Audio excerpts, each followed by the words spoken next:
तमिलनाडु में सत्ता की कुर्सी पर बैठते ही थलपति विजय फुल एक्शन मोड में आ गए हैं। उनका पहला ही फैसला ऐसा है जिसने पूरे राज्य की सियासत और शराब माफियाओं के बीच हड़कंप मचा दिया है। मंदिरों, स्कूलों और बस स्टैंड के पास चल रही 717 शराब की दुकानों पर सीधा ताला जड़ने का आदेश आ गया है। लेकिन क्या यह सिर्फ एक सामाजिक सुधार का कदम है या इसके पीछे हजारों करोड़ का कोई बड़ा गेम प्लान छिपा है? नमस्कार, मैं हूं सिद्धार्थ प्रकाश। आज हम डिकोड करेंगे तमिलनाडु के नए चीफ मिनिस्टर जोसेफ विजय के उस मास्टर स्ट्रोक को जिसने आते ही सिस्टम को हिला कर रख दिया है। तमिलनाडु विधानसभा चुनाव में शानदार जीत और कांग्रेस, लेफ्ट और वीसीके के समर्थन से सरकार बनाने के बाद सीएम विजय ने अपना सबसे बड़ा चुनावी वादा पूरा करना शुरू कर दिया है।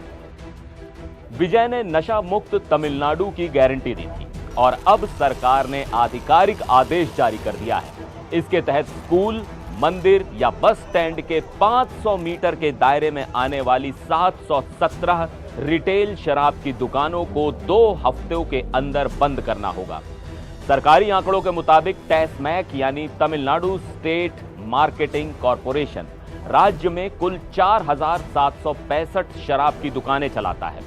इनमें से 276 पूजा स्थलों, 186 एजुकेशनल इंस्टीट्यूट्स और 255 बस स्टैंड्स के पास हैं, जिन पर अब ताला लगने वाला है।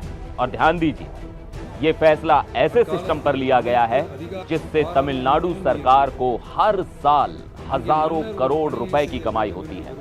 साल 2025 में ही टैसमैक ने राज्य को 48,000 करोड़ रुपए से ज्यादा का रेवेन्यू दिया था। यानी इतनी बड़ी कमाई पर कैंची चलाना कोई आसान फैसला नहीं था।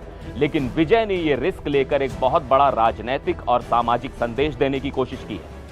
अब यहां सबसे बड़ा सवाल यह है कि क्या यह सिर्फ शराबबंदी की शुरुआत है या इसके पीछे टैसमैक सिस्टम की सफाई का भी प्लान है? दरअसल चुनाव से पहले टैसमैक पहले ही ईडी यानी एनफोर्समेंट डायरेक्टरेट के रडार पर था। पिछले साल ईडी ने राज्य भर में टैसमैक से जुड़े कई ठिकानों पर ताबड़तोड़ छापेमारी की थी। एजेंसी का दावा था कि उसे कई गंभीर गड़बड़ियों के सबूत मिले हैं और करीब 1,000 करोड़ रुपए का अनअकाउंटेड कैश भी सामने आया था। ईडी के मुताबिक टेंडर और लाइसेंस देने में भी भारी धांधली हुई थी।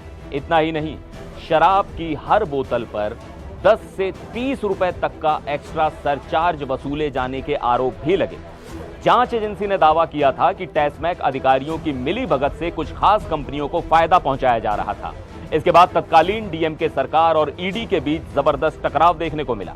मामला सुप्रीम कोर्ट तक पहुंच गया। उस वक्त तत्कालीन चीफ जस्टिस बीआर गवई की बेंच ने ईडी से तीखे सवाल पूछे थे कि क्या एजेंसी राज्य सरकार के अधिकारों में दखल दे रही है।